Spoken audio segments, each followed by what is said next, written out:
Hey everyone, what's going on? Happy Tuesday. It is June 30th, the last day of June, which is crazy. If you are like me, time is flying by, especially since we've been quarantined, lockdown. Even though things are opening up, it's still a little crazy. It's hard to keep track of time. It's flying by. Here in New York, we're in phase 2. So we will see how that goes. I think we're supposed to be in phase 3 next week. But hey, what's up, Jarek, BK? Thank you guys for joining. This is In Conversation. Today, I'm super excited. I will be chatting with BruceGlen, the fashion preachers. Very, very excited to have them. Two really talented guys, really nice. You may have seen their grenade handbags, very popular. But they have a number of different items, not just those handbags, some other accessories. They just released some sandals that are super cute. So just looking forward to really talking to them about their journey, just kind of how they got to where they are and everything that's going on. So as soon as I see them pop up, I'll go ahead and link them in. But thank you guys so much again for joining. Hopefully everyone is well. It's a little warm here in New York still, but it's kind of been rainy this week. So I think we'll still be doing that. But in general, I just really want to thank you guys for tuning in every week to this series and conversation. It's sort of an idea that was born out of just being home during this quarantine period and really connecting with people, and just seeing that there are so many people I know and in my network that are doing really, really dope things, just like crazy dope. And so I just wanted to support them and sit down and talk with them, hear a little bit about their journey, any projects they have going on. So that's sort of what this has become. And so if there's anyone you guys are interested in, me connecting with, let me know. I can try and connect with them. But yeah, it's kind of been a breadth of different guests. We've had a lot in fashion, beauty industry, which is where I do most of my photography work, but have had an author. I'm trying to think who else. Last week it was Chef Lean and I, and Chef Lean is super cool. We made rosé spritzers during happy hour last week, which were really good. If you didn't see that episode, check it out, at least for the recipe in the first half, because those spritzers are about to be my summer drink, so they're bomb. And yeah, it's just been really good so far. I think my very first one was with Claire Somers, who's awesome. And so yeah, just really love connecting with other young entrepreneurs or young professionals in the business. And so totally appreciate the support that I'm getting from you guys. What's up, HU Entrepreneur Collective? Shout out to my fellow bison. I appreciate y'all. But yeah, like I said, today's guests are BruceGlen or Bruce and Glenn. Their brand is BruceGlen. So we'll be linking with them soon as well. But yeah, let me know if you guys have any questions, anything in particular you want me to speak to them about. They're just doing some amazing things. I don't want to spoil it all, so I'm waiting till they join in before we really get into the conversation. But feel free to drop any questions and comments in. But yeah, so in the meantime, it's just, an interesting time here. And I think, I don't know, as a photographer and a, copywriter, I've really been, I think my personal brand is sort of uplifting and, keeping people's spirits up, celebrating Black people, celebrating culture, diversity in general, not just Black culture. And so that's really what I've been trying to do, not just with this In Conversation series, but also with this project I started. I'm not sure if you guys have seen it. It's called #CelebrateBlack. BLK. And really it's a series that I started, but I want it to be a movement where, everyone is just out posting photos about that celebrate Black people and Black culture. I think there's so much going on with negative narratives that are too often what we see in media. And there's so much more to Black culture and to Black people. And so that's really my inspiration behind the project. And you can see some of those photos in my profile, as well as there is now an account, a Celebrate Black account on Instagram @CelebrateBlack. And, it's really just a way to continue to elevate and celebrate Black culture, all the different elements. I kind of just am inspired by different things, looking back at photos that I've taken, whether it's from family photos, whether it is, just a day in the life. It's just so interesting that it's just so many interesting elements of culture. And I really like to get those authentic moments. And so I think that's the interesting thing. Hey, what's up, She Is Project? Thank you so much for joining. I'm just talking about a photography project / movement that I've started in the midst of everything that's going on, called Celebrate Black, in the meantime while we wait for BruceGlen to join. And so, yeah, I definitely invite you guys to join and post photos of anything that you have that you feel like celebrates Black people and celebrates Black culture, because the idea is to just push out all of these positive images as well. And I started it really in the midst when the protests were picking up and, the petitions and everything. And I was looking at my Instagram feed and it was just really heavy. And so I wanted to brighten things up and not take away from what's going on, but to just add another element to the conversation. Oh, but it looks like BruceGlen is here, so let me go ahead and add them in. Here we go. And Instagram. Nikki. Hey, how are you? I'm doing good. So just before we start, I just got a root canal. Oh no! Oh my gosh! Earlier this morning, so like my smile is only going to be a half smile. It doesn't mean I'm half as nice. Oh no! It looks so crazy, but you know what? I didn't want to I wanted to make sure that we got on anyway. I thought by now the swelling and the numbness would have gone away. Right. And Glenn is on his way. Okay. He forgot his phone at Chipotle. So he ran back to Chipotle to get his phone, right. And now he's running back here. I thought he would be back by now too. So I'm sorry. That's okay. I appreciate you a lot. You've had a lot to say, so I appreciate you. Oh my gosh, I can't even look at myself right now. I look so crazy. You're not in any pain, are you? So it's like I think I have a high pain threshold, so I'm okay. But the pain that's happening is me looking at myself with this half smile thing going on. So. Oh yes, I've had that a lot when I do. I've had some fillings, quite a few fillings, and it's always that. It's always like, okay, half my mouth is numb. Okay, don't make me laugh. Oh no, I'm sorry. I'm sorry. That's okay. Well, in the meantime, other than today, which has been very eventful, how have things been going in general? I know we're not going to get into everything yet till Glenn gets back, but in general, okay. We have been very blessed. I in the midst of everything, there's so much craziness going on. So many, like you were just talking about earlier, heavy things to look at on your Instagram feed and us being ministers at church, heavy phone calls, more constant than regular. But in the midst of all of that, God has been very good, and I think that everything that was meant for evil, he takes and he makes it good, So we've been working very hard during quarantine, but also trying to take it easy too, because I believe that this is a time that God has designed for everyone to sort of stop and reset, I think same thing. Come on. I mean, but we really had to force ourselves to stop and reset, because we're always going. And if I stop going, Glenn's like, get up, you gotta go. And if he stops going, I'm like, Bruce, get up, vice versa. So we're always pushing each other to go and do more and to run harder and everything. And we had to now push each other to say, hold on, wait, let's just take today, and chill out. Let's go to the roof.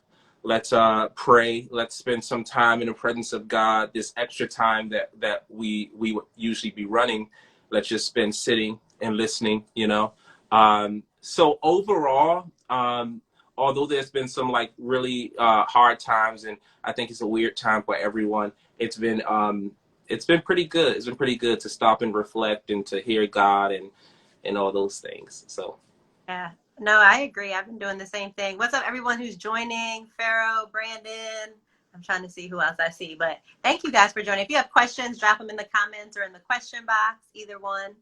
But I couldn't agree more. I think I freelance and I've had a lot of free time because what I do sort of got cut off when everything shut down. yeah, And so I definitely have been similar to you, reminding myself to rest because, you know, I'm usually like on the go, like, what's going on? Let me go here. Let me shoot with so-and-so. Let me do this. And so mm-hmm. it's okay to rest. It's okay to not have a day where you do a bunch of stuff. Yeah. And I also think once things, I mean, it's going to be a while till we're back to normal, but when people figure out how to get in, I think we're going to be busy again. Mm-hmm. So, Mm-hmm. Yeah, I mean, like even like for the last week, maybe so, things have gotten a little busier because although we've been home, we have full-time jobs too. So we work full-time for a menswear brand called Taylor Bird, and I design. And Glenn, he kind of freelances with them on a full-time on a full-time basis. I explained my mouth and everything. But he freelances with them on a full-time basis. So we were still doing that while we were in quarantine. I don't know what I was saying. He distracted me. I don't know what I was talking about. Him coming in. I don't know what you were talking about either. I just got here. did you get your phone? Hey, Nikki. I did get my phone, yes. And oh my gosh, I wound up getting on the downtown train, rushing to get back here. So I look up, I'm at 72nd Street, and I'm like, oh my gosh. So that's why I'm late. That's why I was like, he took a lot longer than he should have because it wasn't that far away. Now I know why. Okay, no problem. I'm just glad you guys are here. I've heard today, so I just appreciate you making time for sure. Oh no, we appreciate you inviting us on. Thank you. I'm all shiny and sweaty. I'm shiny because I put oil on my face. You're just shiny because you're sweaty. So I really just wanted to start by getting into your story, if you wouldn't share just sort of how you got into fashion and preaching and kind of everything for everyone who's not familiar. Would love to just hear your story. Okay, I mean, it's been quite a journey. I'll tell you that, Nikki. Yes, I love journey stories. So we've been in New York for 14 years. But when we were younger and in high school, I guess we sort of recognized that we really love fashion and that we wanted to be fashion designers, I guess. But we didn't pursue it right away because there's a stigma like attached with fashion design and like guys, and then we're from the hood and then high school. Especially way back then. I ain't gonna tell you how far back, but way back then, you know. Yeah, and we grew up in a family where our father wasn't present, but the men who were around were sports guys and always we were like the only like artsy guys in the whole family. So I think except for one of our cousins, and he wound up being our best cousin because of that. So it wasn't something that we were, I guess, ready to declare so immediately. But I guess once we decided we were going to college, we had to really put our foot down and say, this is what we want to study. And he studied fashion design and I'm fashion merchandising and business marketing. In between our sophomore and junior year at Albright College, which is in Reading, Pennsylvania. Which was like really like sort of, I looking back, I'm like, why did we go to a small, tiny liberal arts school in Reading, Pennsylvania? You know, like why did we make that decision as opposed to like going to FIT in New York City, which makes a lot more sense. But like now looking back, I realized we wanted so badly to go to that school. And I'm like, that could have only been like the influence of God on our hearts to make us want to go to that school as opposed to FIT. But there was a miraculous turn of events because our college professor, who was a designer and sort of, I guess, on a break or retirement somehow, sort of, he wound up being the dean of the fashion program at our college. And I guess he was still interviewing or just kind of seeing what was out there, just testing the waters a bit. And he got a position as the design director for Beyonce's clothing line, House of Darion, right? And so we're in college, like we are like working hard, right? We're like star students because you know we just really like fashion and like we started a fashion club. And like in our minds, we were the only students at that school who really knew something about fashion. You know what I mean? Like we like these people, they don't know nothing about fashion. Let's teach them, Glenn. Let's teach them. You know. And so we're studying and stuff, and you know we're very close with this professor because we just want to learn. And so he tells us that he's up for a job position with Beyonce's company, House of Darion. And if he gets the position, he's taking us that summer to be his interns. And we were like, oh my goodness, oh my goodness. And so we were like, Lord, let him get the position. You know what I mean? As much as we knew how to pray, we prayed. And then he called us into his office and says, guys, he was a German man, guys, I got the position. New York City. You know, we're like, oh my God. Hey. So that summer we pack up and we're on our way to New York City. We had a cousin, that same cousin, our favorite cousin. He lived in New York City already. He had a studio apartment in East New York, right? Okay. Brooklyn. Yeah. And we all moved into that studio apartment. We were the best of cousins and friends. But by the end of that 3 months, we hated each other. My goodness. In that one studio apartment, that one bedroom, one room studio. There was just no space, and we weren't making any money, so he wound up having to, pay for a lot of things, the food. You got some train fare, our transportation. You know, we were making a stipend, I think, of like $150 a week, and if you live in New York City, you know that's like one day's worth of food. You know, so. And so we were here in New York City working hard. The summertime, it was very exciting, but it was also very scary, and it was very much sort of a Devil Wears Prada internship. I mean, like it was like the crazy things that you would hear about fashion. It was like this is real, you know. But it wasn't Beyonce or we're not going to go into the specifics of the details, but Beyonce was wonderful. Let's just say that, okay? So, but there were a lot of like people who were around Beyonce who created this idea of what it is to work for Beyonce. You know what I mean? But Beyonce had no idea and wasn't even a part of, like, this is what it is to work for me. You know what I mean? She wasn't even that kind of person. Her mother was very nice and very accommodating. It was just, people with high power positions. Like, we were in the room. Her mother would say, here, go downstairs and take my car. Won't you take my car? Or like take with my driver and run to the sample maker to pick up that last piece for blah so and so. We would get out of the room and then someone would snatch the keys from us and say, "You're going to walk. You're not going to take the car." So it was that. Like Tina was wonderful. Or Tina wanted coffee and they were like, "Bruce and Glenn, go get her coffee," right? And so we spent our little bit of money to get coffee. We're like, our reimbursement? Where's our, it was just an environment when you couldn't say like, hold on, wait, I don't have the money to buy her coffee. We're these little children from Washington D.C. and in this big city in New York with this internship, and we're just trying to make our way. It was a whole bunch of craziness. But needless to say, right? We got, or not needless to say, I guess the next step after that was that we could not afford to go back to college because our scholarship money had run out.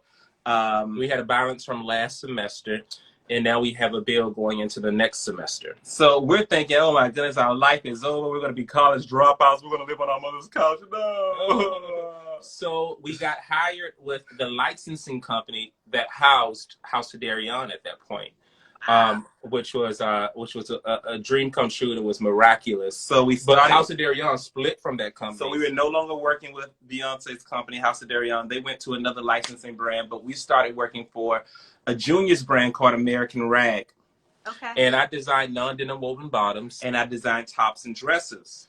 We did that. We pushed really hard for about almost 6 years. Yeah. And then we get a call from someone that we had met while we were working with House of Darion. His name is Jeffrey Tweedy, who happens to be now the president of Sean John. And we connected because we are also like from DC. He's from DC. We're from DC, the DC area. And he was like, I know you guys been working at American Rag. We like the aesthetic of it. And also it had become the number one junior brand at Macy's at that point. And Sean John Women's was at Macy's, and they wanted to create the same buzz with Sean John Women's. So he asked us to come and critique their current line And we had about 4 or 5 meetings after that. And about 3 months, we were meeting back and forth concerning this possible new job. He didn't say it was going to be a new job for you. It was just like, hey, I want you to come and give me your opinion on what would you change and how would you make it more successful at Macy's. And so next thing we know, we're offered a job position to be the co-chief designers of Sean John Women's. So it was like we took like this huge leap forward in the matter of a month or 3 months, actually, the interviewing process. You know, we're leaving that old job. We're now making a big salary. You know, we're working, you know, we're in charge now. You know, we have assistants and we're telling them, put that over there, okay? Had those done by Friday, you know? So it was like, wow, you know, it was like a dream come true. But after about 1.5 years of working, we were laid off. Oh no! Well, because I guess looking back at it, we sort of jumped onto a sinking ship, because the reason why they brought us on was to revamp this line, right? And so in the midst of everything, Macy's got a new urban floor buyer, right? And so this buyer was not the buyer that we talked with, we met with, told her our plans, what we wanted to do. She was excited. She said, okay, we're with the vision, let's do it. But she got a new job position. She had to go. She left. And then a new buyer came in and looked at all the past numbers and said, we're kicking this out, we're kicking this out, we're kicking this out. So before our stuff really even had a chance to hit the floor and perform, because that whole process is about 1 year, right? Designing, production, you know, all that kind of stuff is about 1 year. We were laid off because they didn't need us anymore. And they told us outright. They put us into the office. They said, listen, BruceGlen, we love you. You're very talented, but we cannot pay your salary if there's no Sean John. So we got to lay you off. So we were gone. So after that happened, we went to our pastors at our church, and we said we were laid off. And like our bishop, who's like our dad, he was like, no. And he's got this deep thundering voice. And he said, it's okay. You're going to start your own business now. You know, that's what he told us. And we said, okay. Said, we're going to all sit together, us and the pastors, and we're going to brainstorm with you on what you're going to do next. And that's when we started the BruceGlen slapstick leather cuffs. So they were the slapstick cuffs from the 90s. They were Swarovski jeweled. They were leather bound and exotic skins. We were slapping everybody. We slapped just about every celebrity you can name, right? And we even had an article in MTV News that said, these twins slapped Beyonce. Right? And so we went hard working on that. And then about 2 months, the same company called us in to do a freelance project, right? And so they wanted us to do a project. While we were with them, it was a licensing company. While we were with them, we did Nelly. We did Apple Bottoms, which was Apple Bottoms. We did a line for Trey Songz. We did some Mark Echo. We did. We worked with a bunch of like urban celebrities and like creating brands with them. Some of the brands never even like took off, you know, but like we started the whole initial branding process with them. And so we went back to work for them. Then they rehired us. Okay, they hired us back again to do with Apple Bottoms. So we were design directing Apple Bottoms, if you will. And then they fired us again because Apple Bottoms left. Oh. And so for a long while, we just freelanced and we did our own thing. We did a lot of traveling. We had some really high highs. We had some really low lows. In the midst of that, we worked with Nicki Minaj, because Tommy Hilfiger is a really wonderful mentor of ours. And that's a crazy story. I mean, we could tell you a lot of crazy stories. I love crazy stories. I mean, yes. Okay, I'll tell you this one. One day we were walking to the Apple store. It was right after work, and it was sort of like our free night. So we were going to go to the gym, and I needed new headphones for my iPod. And we decided, you know, let's stop over at Bergdorf Goodman and just kind of look at what the trends are and everything. We had never been to Bergdorf Goodman, so we did not know. So this is how long ago this was. This was a very long time ago. Okay. We didn't know. Hey, Miss Julie. Hey, Julie. We didn't know that there were two separate Bergdorf Goodman stores. We didn't know that there was a women's store or a men's store, right? That's how new we were to the game. It was crazy. So we went to the women's store, but we wanted to see the men's stuff. So I said, where's the men's stuff? The man said, it's the men's store across the street. And we were like, all right, just forget about it. Just forget about it. But then all of a sudden, I felt like this voice from inside of me say, go into the men's store. And I said, Glenn, I don't know why, but I feel like God is saying that we need to go to the store. And I'm like, okay. If God's telling you to go in the store, we got to go in the store. I don't know if God's going to give us some money to afford some stuff in here, you know, but let's go in the store. So as soon as we opened that front door, Tommy Hilfiger is right there shopping. Stop. And I'm like, bro, this Tommy. I know. Let's go talk to him. No, you go talk to him. I go talk to him. You know, we kind of walk around Tommy for a little while, looking crazy, right? Like, you know, like shopping, like. Stop it, but And so we eventually walk up to Tommy Hilfiger, and we're like, "Hi, Mr. Hilfiger. We're Bruce and Glenn." He's like, "Oh, hey, very nice to meet you Don't call guys. me Mr. Hilfiger. Call me Tommy, right?" And so he's so chill, so down to earth, just super, super cool. Oh, he's the best. I mean, he really is, and has been that way for. I mean, that was probably He's our 12 mentor. years ago. Like, we 12 can years ago, email him, and he'll email us back within minutes. You know. And so we walk up to him, and he's like, what do you guys do? We're designers. We love you so much. And he was like, okay, cool. We're always looking for people at the Tommy camp. We're like, okay. And he was like, here, take my email. We're like, Tommy, this your email? Like, it's going to come to you. He's like, yeah, it comes to my BlackBerry. That's how long ago this was, okay? And he's like, okay. And he was like, but better yet, do you guys design men's clothes? And we like, never designed nothing for men's. And we were like, yeah, we do. And he was like, okay, well, my son is doing a project with Pharrell. And if you guys wouldn't mind like sketching out some stuff, and maybe I can introduce you to him. Better yet, my daughter's having an art show tonight. Why don't you come past at the Soho House on Gansevoort Street and meet my son, and we can kind of set up something, right? And we're like, okay. And so I was like, how do I get upstairs? We have our gym clothes. He's like, don't worry about it. Everybody will dress all kinds of ways. He said if they have a problem getting you up, just email me and I'll come down and get you myself. And he really answers his emails like he answers text. So like. He'll answer back right away. And so, well, we didn't know that at that point. And so he was like, all right, gentlemen, see you later on tonight. And so he leaves. And then we're like, we're kind of like nervous. We're like, I'm thinking about not going. We'll just sit on an email. We're not going to go tonight. Isn't that crazy? This was our mindset back then. And then the clerk who overheard everything. He comes running. Not hearing us saying we're not going to go. He comes running behind us and he's like, hey, gentlemen.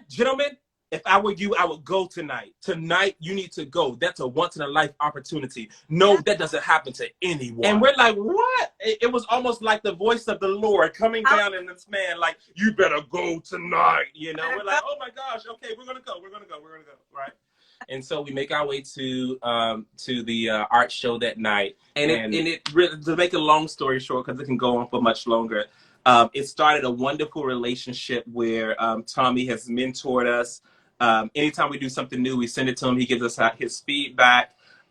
He's booked us for so many different freelance projects. When he was working with Nicki Minaj, we did all the bags for the Kmart collection.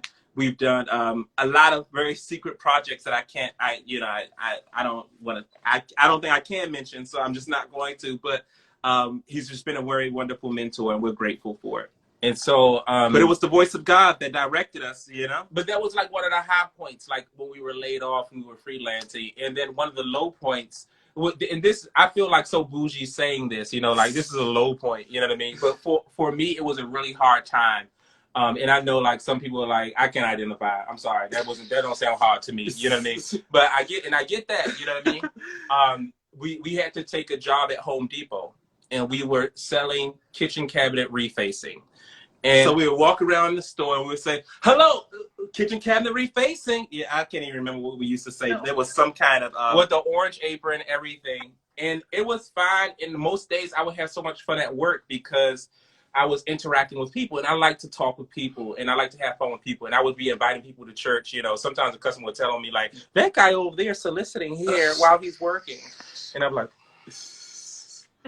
you know, so, but... And I remember one day when we were working, and this was like the point where I was like, oh, you know, one day we were working, and then people who worked for us while we were working at Sean John walked through the door of Home Depot, and I saw them, and my heart dropped to the pit of my stomach, and I started crying. hysterically. I could not hold it in.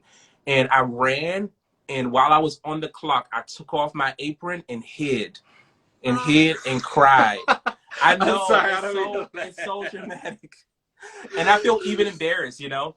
And I was like, why do I have such a problem with this? You know, why am I so embarrassed? Yeah. And I realized that was a pride issue. Why can't I work at Home Depot? You know, so many people work at Home Depot and make a living. It's just that I had that high profile job, and I needed to realize that, you know, I'm not beyond working at Home Depot.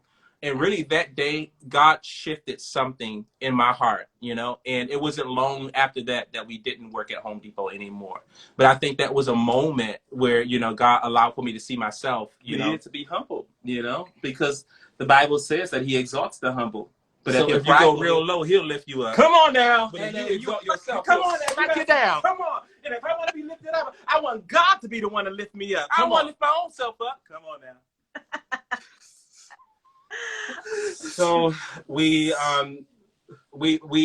then got a job working at Taylor Bird, which was the turning point for us. And it was sort of a hard thing for us to go back full time, because we were doing ministry full time, and we were very available to people when they needed us. You know, if people needed to meet with us throughout the day, if we needed to, whatever, you know, we were just very available. And we just wondered in our minds, how could this work if we weren't so available, you know, as far as would we be as successful in ministry and being there for people if we were to have a full-time job? But we realized, my goodness, you know, we're maturing, you know, and we need to have a savings account, you know. We need to put money in a bank, you know. We need to be an example for people in more than one way. You know, we need to be an example of success, business. We have a lot of young entrepreneurs, a lot of artists who go to the church who are just willy-nilly. They wake up, they don't know what day it is, because they don't have to know what day it is. You know what I mean? And that's not, I don't think that maybe is the right way to live, you know, and there should be a little bit more structure. It's probably not the most productive way to live, right? And so we made the decision that we were going to go back to work full time, and Bruce went back first. Glenn applied for a bunch of jobs for me because I'm the designer, so I have design experience, and there was a lot of that sort of stuff. And he applied for this job for me, and I went in for the interview, and I really liked it, and I was like, wow, this is really cool. And like within the next month, I was hired, and they asked me to do social media as well as design, because they saw that I had a little bit of experience in that. And I started to do social media for them for the first week. And then after that first week, I said, guys, I can't do this in my job of designing. I can't do both. It's a lot. And they were like, okay, well, do you have any ideas? And I was like, I can clone myself. And they said, what are you talking about? I said, I have a machine. I can clone myself. I can clone myself. And I brought in Glenn, and they were like, oh my gosh, you sure did clone yourself. And he put together a presentation, social media for them. And now he's the marketing coordinator for Taylor Bird. So he does that. I design, and yeah. Oh, well, that's a great story. I know more of it. Thank you for joining. If you have questions, drop them in the comments. People are loving your stories, by the way. Oh. There's so many. There's a lot more stories. Tons more where those came from, Lord. But one thing I was wondering, so I know you said when you went to college was when you really wanted to focus on fashion. When did God really reveal your purpose to you? Was it, I guess in general, when was that? And how did that happen and transpire? Here's another story for you. So when it was before our sophomore year of college. We were home in DC with my mother. Okay, I'm just listening for the context clues to see what story he's going to tell. I know now. And we were at my mother's church, and we were sitting there, and the preacher was about to wrap up, and he said, he was a guest preacher. His name was Prophet Mike. And whenever he would prophesy or speak the words of the Lord, he would say, God said, God said. He was like very rough and crude in his delivery. God said, you better go, no. God said, do, you know. And I really didn't understand like prophecy and speaking the words of the Lord. I didn't We just understand knew it those was things. like scary. It was like he could read your mind. I was like, what is happening here? Yeah, to me it was just it was like a scary thing. But now understanding on the other side of it, I guess, understanding it, it's a very beautiful moment where God takes your future and brings it into your now. He shows you your future, right? Literally presents it before you, and usually uses a man or a woman to do that through prophecy. And so we're sitting there in the congregation, and he said, who those two twins right there? Who those two guys right there? And he talks to the pastor, my mother's pastor, who we knew very well, because like they kind of have an off the side 2-second conversation. And then he says, you in school right now. He said, but school ain't everything. Okay. And we're like, what is this man talking about? So that was the first thing. We had to drop out of school later on, that after that semester. Right. And literally that after that we were home on a break, and that after that semester we had to drop out of school. So then we begin to understand what he was trying to tell us. And then he said, call me when they start preaching. So that was the second thing, and we had no idea or desire, no plans or at plans. All. It wasn't even. It was as far as the east is. We didn't even think that was a possibility for us. Like it wasn't even like I don't want to preach. It was like that's not even like something that would happen, you know. Right. And then he said, God said you're going to have an empire, and he said particularly in entertainment, and he said, and at this point, like we're not doing any of the things that we do now. You know, we're not speaking publicly. We're not like filming a pilot for a reality show. You know what I mean? Like which is things that we've done up until this point. But we weren't doing any of that and didn't even think like that's what we're going to do. And he said, you're going to have an empire. And God said, it's going to be worth trillions upon trillions upon trillions upon trillions upon trillions upon trillions upon trillions of dollars. And I think he said trillions about 10 times. And we're like, you know, it was just all very strange to us. So we didn't like, I remember it all like in hindsight, but like at that moment, like we didn't like take it in as like, hey man, hey, you know how you in church when you receive like, hey man, it was like, okay. And then he says to us, you are your brother's keeper. And you're to know where he is at all times, and he's to know where you are at all times. And so like today, like, you know, people look at our relationship and our closeness and they say, we don't understand it sometimes. Like, how is that going to work for when you get married or you get married and you want to have kids, and you want to have kids? I say, I can't worry about that. I just know what the Lord told us that we had to be and how we had to be with one another. And it even got to the point where our iClouds were linked. And so everything, even the notes that he typed in his phone, I had in my phone. The text messages, whatever he was researching, everything, you know, we could see it. And we didn't do that on purpose. It was just like, oh, wow. And then we realized this is God making sure that we have like accountability with one another, so that we can stay on his path, you know, and stay focused. And so I think that was the first moment, and not in that moment we didn't realize, but in hindsight, God revealing to us our purpose, right? And then fast forwarding to New York City, right? We were in New York City for the summer of our internship, and it was sort of the end of the internship. It was like September. It was like end of August. End of August. It was during Fashion Week, right? So it was New York Fashion Week, end of August, early September, and my mother was a very God-fearing woman, right? And she would always call us and ask us whether or not we had found a church here in New York City, and that we needed to make sure we were in church on Sunday. And we had tried a few places, but nothing really seemed right. And so I remember having a conversation with her either a Friday or a Saturday. I think it was Saturday morning. And she was like, are you going to church tomorrow? And I said, Mom, we don't know where to go. And she said, well, you need to find a church to go to.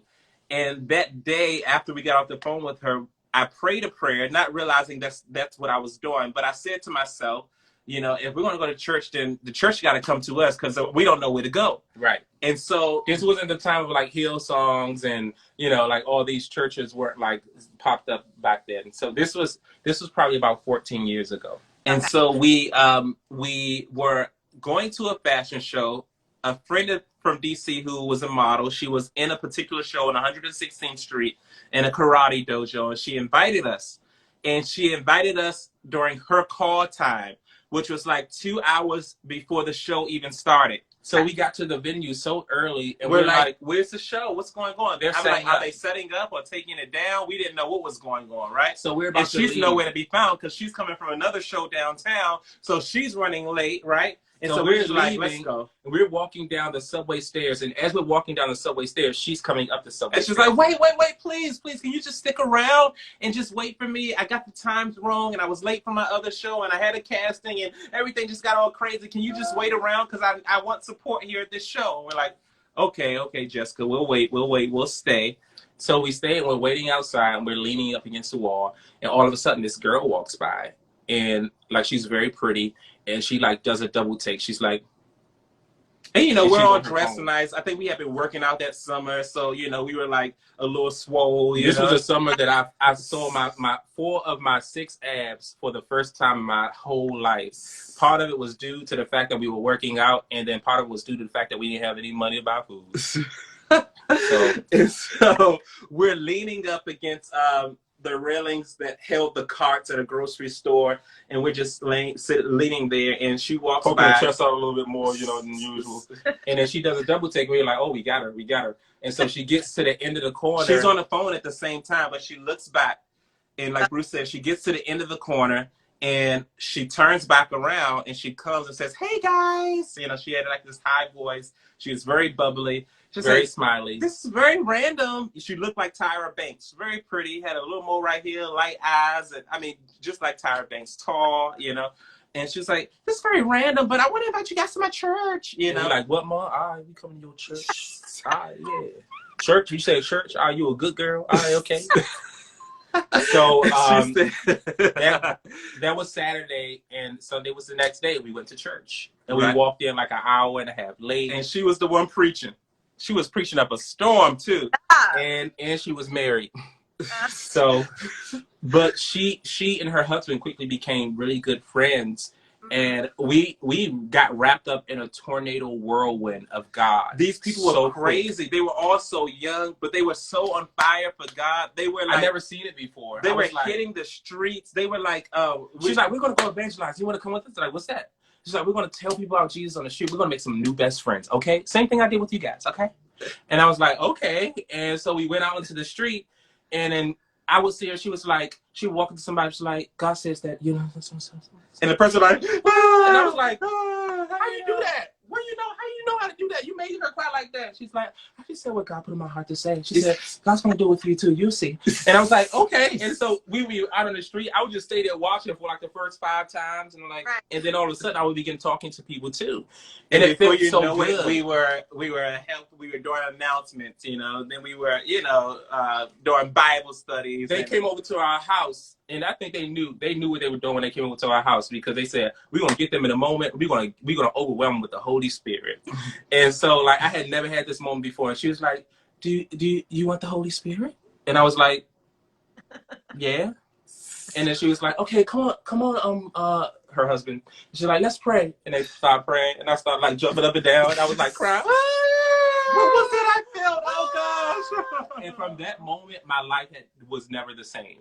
Wow. And I was like, "Oh my gosh." And I felt like I was in a movie, and I was like, this is kind of stuff you see, you hear about and you see about, but you're not the person who experiences it. You know what I mean? And it was so we literally amazing. got caught in a whirlwind, and we were. I didn't even want to design fashion anymore. I was like, I just want to serve God. Right. That's it, And my pastors were like, no. You have a calling in fashion. You're going to do fashion, and you're going to serve God, and God's going to use it as a platform so that you can preach to people who would normally never hear the gospel, and that God will give you entrance in certain realms that people don't have entrance in. And before you know it, we were launched out to start the Manhattan branch of the church. And today, by God's grace, it's a church full of young artists. We have a branch in Harlem. We have one in Midtown. We have one in Brooklyn. And we have one that came out of Manhattan in Italy. Or a couple in Italy now. Church, what church? It's called the Rock Church. Okay. The Rock Churches, you can check it out on online Instagram. I know a lot of people aren't necessarily coming out right now. We do have a location open in Queens where we're practicing social distancing and wearing masks and all that stuff. And you gotta get your temperature taken before you come in the door. But you can also view it online every Sunday, Tuesday, Wednesday, and Friday. But I mean, that literally saved our lives, because like at the point where the girl invited us to church, we were you know, we were partying. You know, we had worked for, at that point we were still working for Beyonce, or had just finished. We had just finished. So we had like a lot of entrance into places with celebrities, and you know, really just kind of on the brink of getting into a lot of trouble. But You know, we saw like some celebrities like use drugs in front of us. You know what I mean? and offer us some, you know, but by God's grace, we never took it, because our family was just ravaged by drugs, you know, marijuana, crack cocaine, you know, the marijuana. So like an old person. But all that, our father was addicted to crack cocaine. He was still in jail right now, you know, so we just never, ever in our minds would ever try any kind of drugs. Just it just didn't make any sense. We've seen the damage that it's done to our family. In school, in like elementary school, we had the DARE program. You remember DARE not to do drugs, or and he came to our school, and he said, if you smoke marijuana, he said it's a gateway drug. He said, if you smoke marijuana, you will smoke crack. I said, no marijuana for me. That's it. I can't do crack, because crack is whack. My uncle done stole my television out of my house. Nope. If that's what crack gonna have me doing, not me. I mean, like, you know, like crack cocaine, like really like took its toll like on our family. So for us, it was like, I could never do drugs. You know, and it's and we're not judging anybody who does smoke marijuana. You know, so I just want to say that. You know, people be like, I can't come to church, man, I smoke marijuana. I said, just smoke it after. Come on to church this Sunday, okay? Come to church, you know. So, yeah, I mean, that's how we realized our calling. Sorry for such a long answer to a question. I love stories. I've been comments, like, people really do enjoy stories. And it's funny because I actually think you were like a block from where I live now in Harlem, where you were waiting. You said you were waiting to go into the fashion show. I think I know exactly where that is. So. Probably so. A lot of wonderful things have happened on 116th Street, actually. Yeah. So, yeah, I mean, like, I there's a spot on. There must be like a heavenly portal right there on 116th, like Jacob's Ladder. Yeah, right, with angels. And we could see it in the spirit. It's probably like a whole bunch of spiritual activity happening on 116th. Yes. How about that?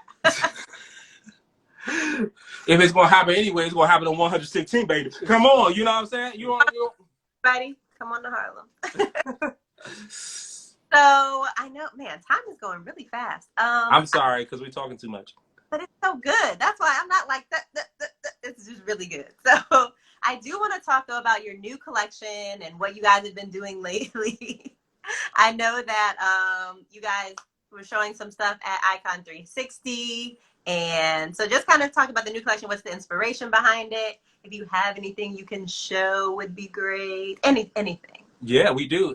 It's right behind me. Like my room is like our production / shipping room.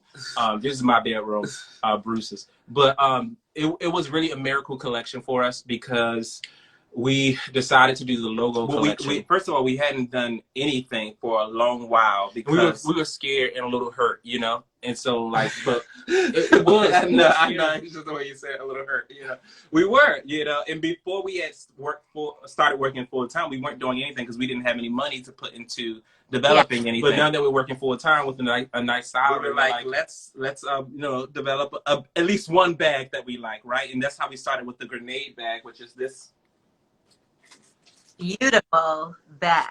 Which is this bag here, and this is one of the newest versions. This is the Wildcat grenade, and it's pony hair with real snakes in here, and it's got like a little camouflage thing going on. Here's the cherry bomb grenade right here. And so we developed this bag. We literally like sat in our apartment and was like taping these pieces together to sort of make shapes, and that was we made about 4 or 5 different shapes, and that was the shape that we decided to move forward. And we had the sample maker like put leather. You say bind this with leather, make a little bag to go inside, make a drawstring. You know, like we kind of work with him, and like giving him models. Then we work the details later on. But collaborative. Yeah. That's dope. We have the best sample maker. This man in Union City, New Jersey. I can't talk about him too much because he don't like to be talked about on social media or his name put out there. You know what I mean? So, but he's seriously. You taking a picture? I take pictures of my face, you know. I'm like, what's going on here, you know? I was like, you running from somebody? You know, I don't know. Anyway, so we make that bag and we decide, you know, after the response from the bag, you know, people seem to really like it, that we were going to do a collection. And so we said, okay, let's pray and ask God what he wants. And we had done a bunch of sketches. And then one day in prayer, I feel like God wanted us to put our name on the bag to have, which was BruceGlen crazy on the to bag. us because we're like, who wants to buy a bag with BruceGlen on it? Like you know, like Where who are brand, we? you know what I mean? Nobody knows who we are, you know. So I told Glenn, and he was like, for some reason, that feels so right to me.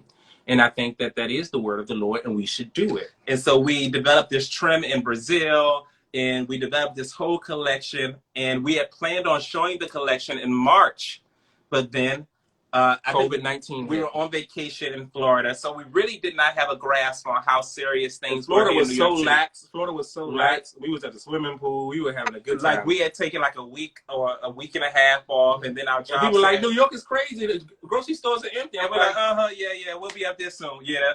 And then our job called us. They were like, no one's coming in this week. And we're like, can you extend my ticket in Florida here for another week? You know, so we're just like extended. I think we extended our ticket like three times, right? 2 or 3 times. Booked the Airbnb for 4 more nights, you know. And so we're just in Florida, just like relaxing. And we get back here, and we're like, oh my goodness, we're in quarantine. Everything's locked down. Really serious. We can't have a presentation. And so we have like this collection that we developed, thousands of dollars in New Jersey. One of the things that God told us at the beginning of quarantine is that I'm working all things for your good. You know, that was like a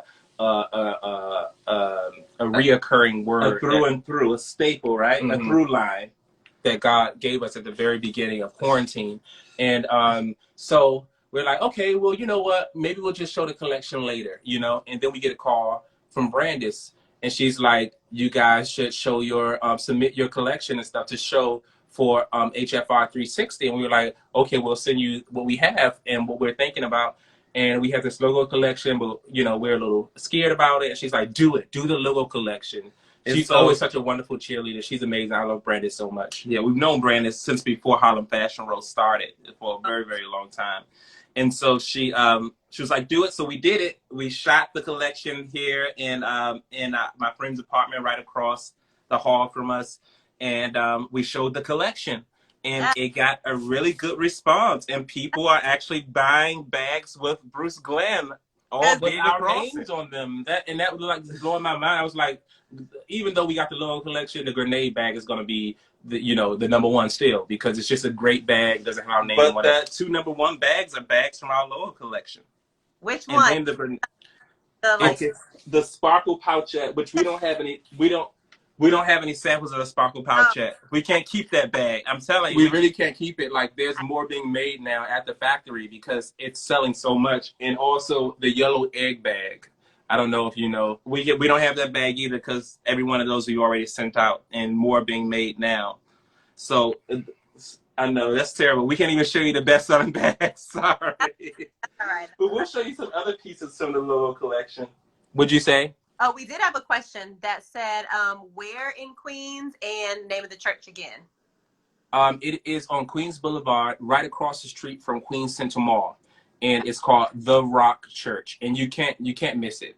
It's like right on the corner. It's got a huge, and that's our location that's open now. We're usually on Sunday mornings at the Manhattan branch, which is not open because we rent space in the city. So none of the places that we normally rent from are open just yet. So once they open again, we'll resume services in Manhattan. Sorry, my hair it's no texture there. Give me some texture. I need some texture or something. It looks great. It looks great. Thank you. Y'all are good at this. So I guess we'll show you some pieces from the logo collection. Maybe we'll. Yes. So this is one of the little pouchettes, right? But it's missing a pouchette. This is a mini bucket. A bucket. Yeah, sorry. But it's missing the handle piece because all the handle pieces have been sent out on the pouchette bags. Okay. Because it's the same. It uses the same handle. Ah. And it opens at the bottom here, so you got a little compartment here. Yeah, that's so cute. And it's a simple little pouch, and it has a little wristlet. We're gonna show without you an logo. exclusive right now, okay? Okay, This Nikki, bag- no one has seen this. Exclusive, exclusive, exclusive. World premiere, mere. Okay, so this bag is being released. What, are we still doing it on the 1st? Yeah, Tomorrow? Tomorrow? yeah. I guess we're releasing it So tomorrow. I guess it's not that exclusive, sorry. No, But this is a new development called the Baller Bag. yes. Let me see.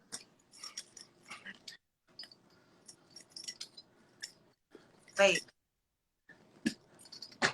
Hold on, give us a second. Okay. It's done. It's done. It's fine. Oh, that is cute. I love it. So this is orange suede. It comes in. It comes in a blue suede.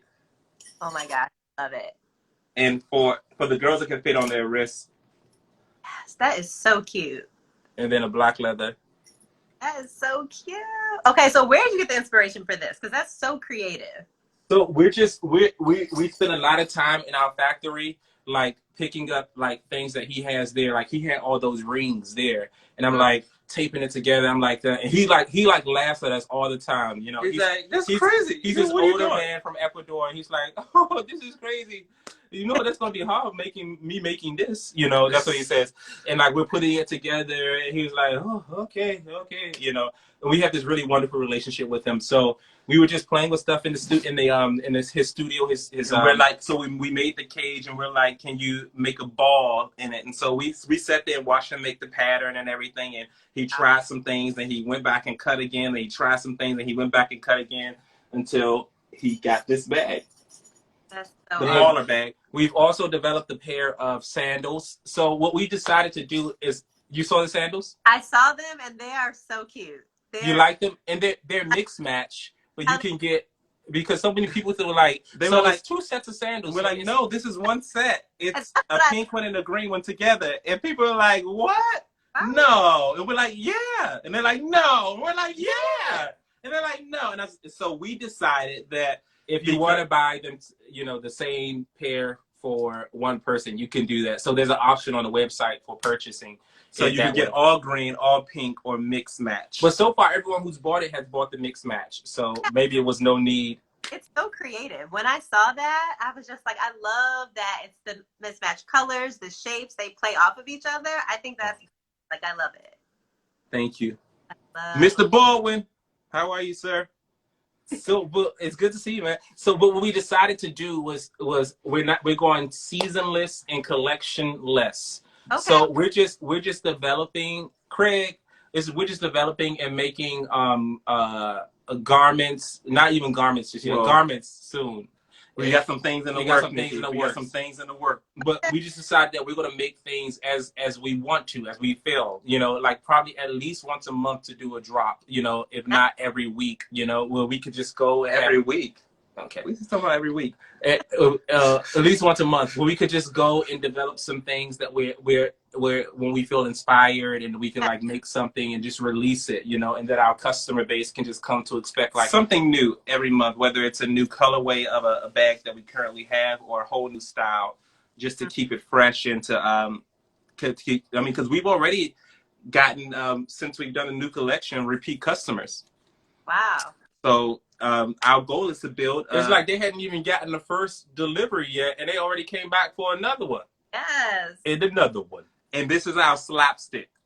So this is like a kind of fancy one that we developed with a little diamond trim here. Yes, that is cute. And you slap it on like that, bam. I used to love those slap bracelets in the 90s, so this is like giving me life right now. Like, and then this one here is the natural python. Oh, let's see. Ooh, that's really pretty. It's got a little pink in the back. And it's actually slap that thing on like that, bam. And there you go. You can slap somebody into the middle next week with that one. Okay. Somebody said, what kind of clothing can they expect? Yeah. Is that what you were going to ask? No, I was going to say that Instagram is giving me a countdown. So can I call back? Can we call back in? But we have to have if you want to answer that question before we call back.